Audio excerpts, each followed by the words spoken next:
Hey, thank you for coming in. Thank you for tuning in. I am your host, Pamela Xaba, for the Diversity Roundtable. Today we are on episode 14. We have come a long way since September 2023 when we did our first episode.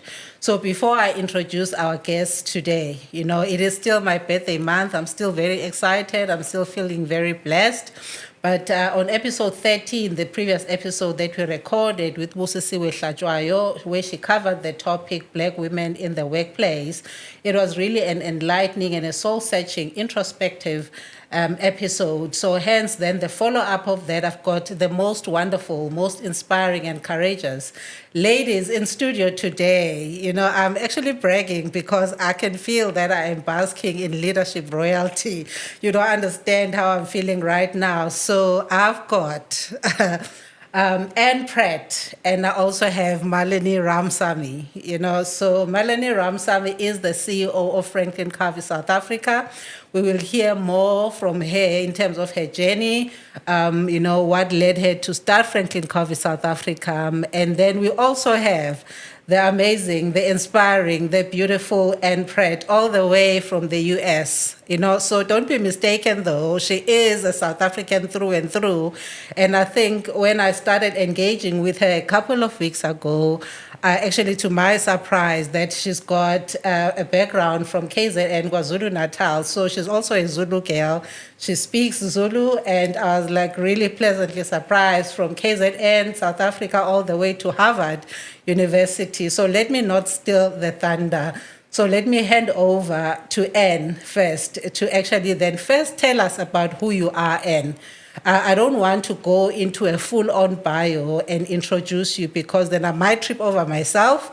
I think my listeners and the people who view this podcast, they understand how authentic, we are.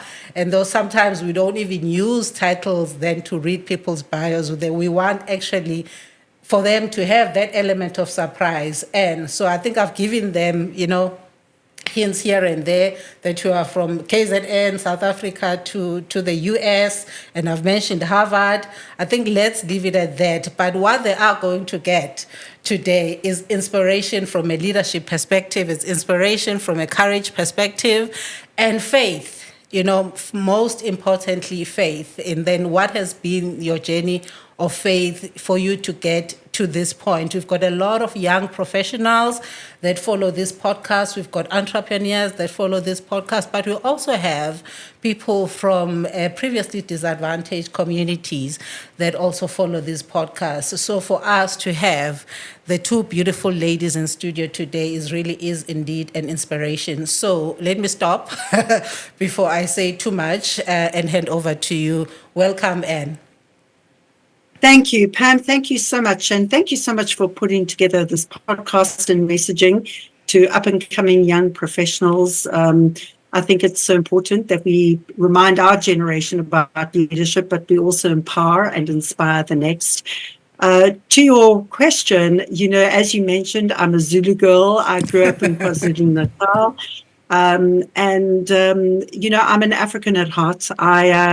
Today, I'm an author, I'm an executive coach, I'm a keynote speaker, and I also help corporations and organizations innovate, adapt, and transform.